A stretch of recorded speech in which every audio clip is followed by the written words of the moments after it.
What is up? Part 4. Well, I'm a gangster, 1934. Junkies, winos, pimps, and whores, and all your men, women, and kids. Let's get out the way. Let's get out the way. What's going on? It's Douglas. It's Doug Campbell, and you found the Dallas Action. Here we are again. Analysis, views, evidentiary analysis on people, places, things, ideas, meetings, facts, fiction, all within the narrative of the assassination of John Kennedy. How you doing? Hey, number one, thanks for listening. The awesome app that I'm using for this, and my buddy Rob over at The Lone Gunman, that we're using Spreaker, Spreaker, let you track, how many people are listening, and people are listening, and it's awesome. Thank you so much. It's cool that I'm not the only one that kind of craves the conversational aspect of the whole thing. Well, listen, I got a lot to get to. But like I say, thanks for listening. Like us on Facebook. Even if you don't, that's cool. I know you're listening, and we got a lot of people that are tuning in and finding every episode of the Dallas Action, and that's awesome. Thank you so much. I'm glad you guys enjoy it because it's a lot of fun for me. We're going to stick with the theme of Army intelligence within the narrative of the assassination for part 4. I'm going to introduce you to a guy named Robert E. Jones, Colonel Robert E. Jones, who was the operations commander for the 112th Military Intelligence Unit there in Dallas from early June 63 to 1965. Now, if you know your Oliver Stone, the Fletcher Prouty scene where he says General X calls Colonel Y and tells him to stand down. This is Colonel Y, Robert E. Jones. He joined the Army in 1941. He served all over the place, of course, and got into military intelligence in 49. In 55, he was with the Security Division of the Office of the Secretary of Defense for years. And then, of course, he went on to command the 112th. This is also the guy. Everybody's heard the story about, they arrest Lee Oswald and they find the Heidel. They cross-reference it with a military intelligence file to get Oswald's name. This is the guy. Not only is he the Colonel Y, but this is the guy that gave the Lee Harvey Oswald name to Dallas police. Now, what I'm going to do is we're going to look at some of his House Select Committee on Assassinations testimony. Just a few parts of it. Huge contradictions and things that just don't make sense. And we're going to break them down. Okay. The first thing is his contradiction about the augmentation stand down. The famous scene where, everybody knows the story about how somebody from the Pentagon calls, of course in the movie it was Colonel Y, tells him to stand down, that the military protection augmentation, were told to stand down that day. Well, not according to this guy. Listen to this. He's asked about the procedure. He's okay. What's the procedure when the Secret Service, is going to need you guys? And this is what he says, quote, anytime the president or the vice president is going to visit the area, Secret Service would contact group headquarters or regional headquarters, and we would augment their force. Now listen, the very next question he is asked is this.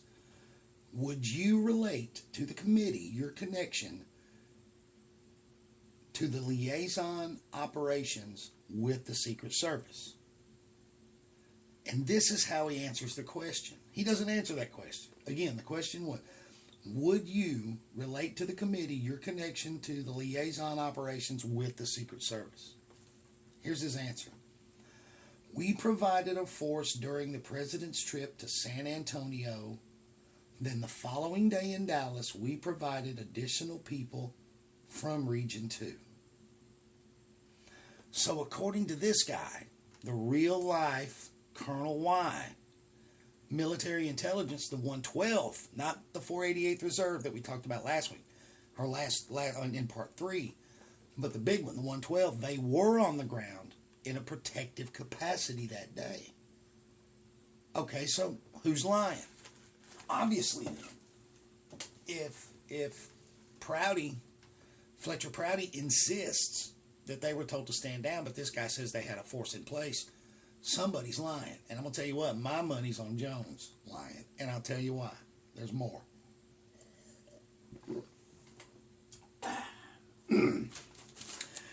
There is more.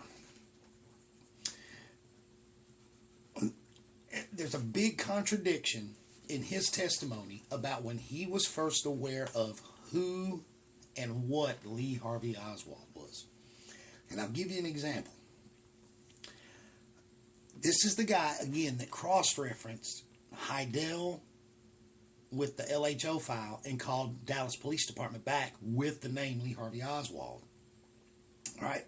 This guy Ginsman, who was a counsel for the committee, he's asking the questions. He says, okay, this is Ginsman.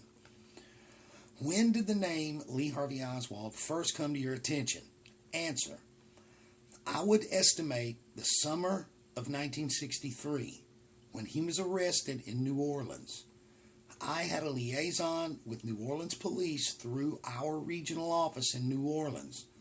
They provided me with his arrest, activities. We carded him under A.J. Heidel and Lee Harvey Oswald. So he's telling us that Lee Harvey Oswald came to his attention when he was arrested in New Orleans. No, 3 pages later, just 3 pages later, they're talking about the procedure, still talking about the procedure that got that name to the Dallas police, and he says this, all right? He says this, quote, he was of interest because of his anti-U.S. government position, pro-Cuban activities, and speeches for the FPCC. He knew that background, all right? Then he says this. He gets the call from Dallas Police Department on 11/22, and they give him the name Heidel. All right, this is what he says about the day of the assassination. I went through my card index, checked the name Heidel, found it, and cross-referenced it to Lee Harvey Oswald, which we call and also known as. So Oswald was the also known as. They had Heidel as the primary name. But get this, then he says, I pulled the file for Lee Harvey Oswald, and it was at that time that I learned of his defection to Russia, his travel in Russia, his return, and his pro-Cuban activities in New Orleans. Oh, wait a minute. 3 pages ago, the guy tells us that he knew in June. Or not in June, but he knew in the summer when Oswald was arrested in New Orleans. That was earlier. 3 pages later, he's telling, oh, I learned about that when I pulled the card. So now, is he talking about he knew of Heidel in New Orleans? Think, John Armstrong, is he saying he knew Heidel in New Orleans, but Oswald later? What's the story? Now remember, this is the guy that gave him the file, and it actually didn't say Lee Harvey Oswald. We know it said Henry Lee Oswald.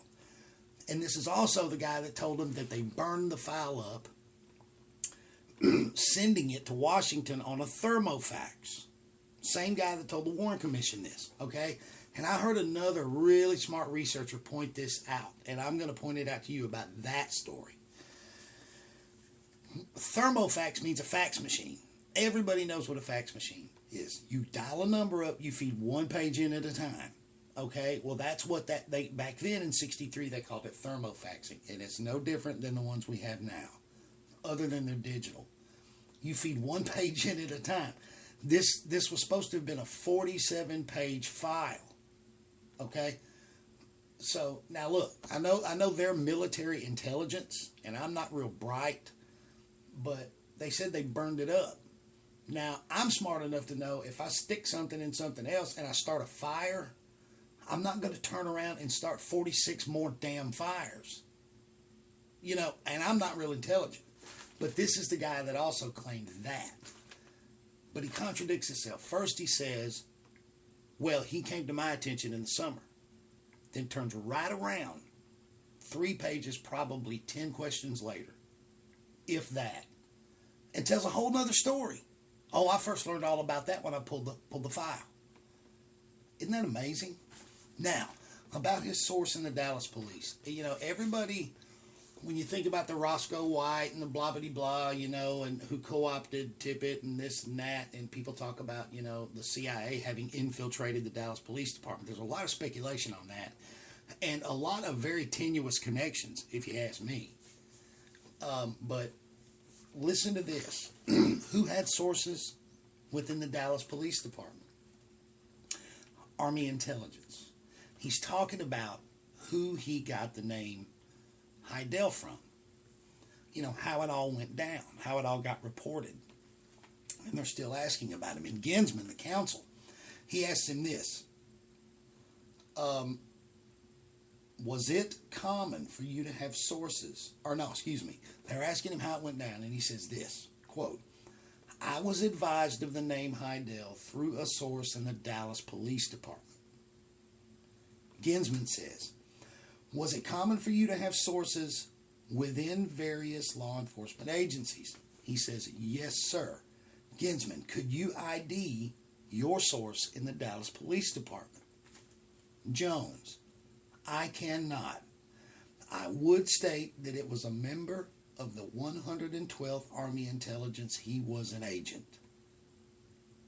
So you've got the admission of the operations commander of the 112 that he had an undercover military intelligence agent working full-time within the Dallas Police Department in front of the House Select Committee on Assassinations, and nobody asked the next question.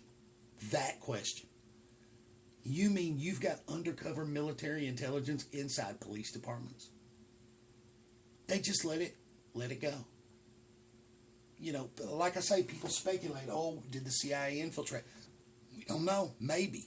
But we do know for damn sure military intelligence did, because he just admitted it. And it's funny, it seems like to me this whole time, this dude was like running a psyop on him. The whole time. He admits this, or he says this, then he contradicts himself. They never ask him. He tells them straight up, yeah, we had infiltrated the Dallas Police Department. The people that gave up the A.J. Hidell, Lee Harvey Oswald ID. But when I say psyop, I mean it's like a CIA psyop. Listen to this. There are a lot of things I've ruled out, and there are a lot of things I don't believe. And there are a lot of witnesses or so-called witnesses that a lot of people do believe that I don't believe. And I have my reasons for that. And I'll tell you this. Let me tell you this. A lot of people listening to this are coming from the Facebook forums. And I enjoy them, I love them. But a lot of times, when I say I really don't give this credence, say it's theory X or witness X, I really don't give any credence. A lot of times people will just, instead of asking me why, they'll post up a link to that information. Like, oh, well, here, then you need to learn about it. Now, let me say this. I said that to say this. If we are discussing something in a forum, or, in a comment section or whatever, and I tell you that I don't believe something, trust me when I say it's not because I'm unfamiliar with the material. if I've got the cojones to stick my neck out and tell you that I think something's bullshit, it's not because I'm uneducated on the subject. It's because of what I have learned about the subject. Anyway, I just wanted to get that off my chest. But I haven't. I have ruled things out, but I've not ruled other things out. The military intelligence angle is, like I said in part 3, something that I think deserves a lot more digging. I think it's underworked, and I'm not married to one single theory, and but then again, I don't. There are a lot I discount, but the ones I don't discount, I'm still open to. And I tell you one theory that I am really open to is the theory that Lee Harvey Oswald was not a CIA asset set up by the CIA. There is some evidence that I'll explore in later podcasts and reasons why I think this could be. And I'm not saying this is what it is. I haven't solved the case. Don't get me wrong. But there's credible evidence to point to the fact that or not the fact, but point to the possibility that, like I say, Lee Harvey Oswald was not a CIA asset set up by the CIA, but rather that maybe Lee Harvey Oswald was set up because he was CIA. And even if that's the case, to me, that would still justify the amount of cover your ass the CIA has done in the past 50 years. And I told you that to tell you this. Listen to this last little snippet from Jones's testimony. And the way I'm hypothetically reading it and just holding it up in a different kind of light. They're asking him about debriefing procedures. When people, like if somebody like Oswald were to defect, or somebody that had spent time in Russia. This is Colonel Jones, remember. And Ginsman, the counsel, he asks him, could you tell us which agency would have debriefed Lee Harvey Oswald upon his return?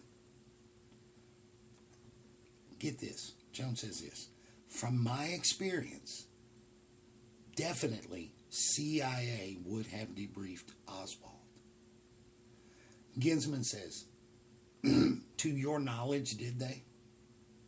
Jones says, I have no knowledge of that. And then he finishes off with this.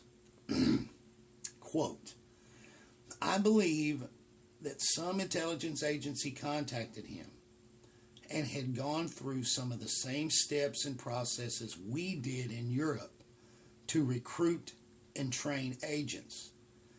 I am of the opinion that Lee Harvey Oswald probably had a mission.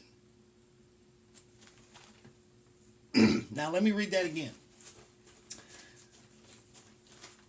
The colonel who was the operations commander for the 112th Army Intelligence Unit in Dallas on November 22nd, the guy that gave up Lee Harvey Oswald by cross-referencing the ID, Heidel, says this to the House Select Committee on Assassinations. I believe that some intelligence agency contacted him and had gone through some of the same steps and processes we did in Europe to recruit and train agents. I am of the opinion that Lee Harvey Oswald probably had a mission. This guy, what he did there was stand up in his chair wearing a clown suit with a bullhorn screaming, Lee Harvey Oswald was CIA, fellas. Think about that. He straight up told him Lee Harvey Oswald was a CIA asset. This was a big wheel in Army intelligence. They covered 5 states. They covered New Mexico, Oklahoma, Texas, Louisiana, and Arkansas. his unit. And he says that to the House Select Committee on Assassinations. That is amazing to me. He gave them up. And he gave Oswald up to them. But they never, ever asked the follow-up question. Wow. Isn't that amazing? I think it's cool. And I tell you what, it's fun to talk about. All this stuff. Every bit of it is. I have a good time. Well, hey, listen. Thanks for hanging out. It's very late. Or very early. Either way you look at it. But hey, look. Think of it this way. If I was a little spacey tonight, it's because it's very early on a Sunday morning. And, but hey, look at it like this. All of us together, everybody that listened to this, some people don't accomplish much during the day. But tonight, you and I, together, caught a United States Army colonel twice committing perjury. Ain't that cool? I think it's cool. Hey, like us on Facebook. Check out my boy, Rob Clark, right over there at The Lone Gunman. The Lone Gunman Podcast. Check him out. He's rocking over there. And look for number 5. It's coming. Hope you had fun. Hope you learned. Hope you thought. Thank you very much. Peace out.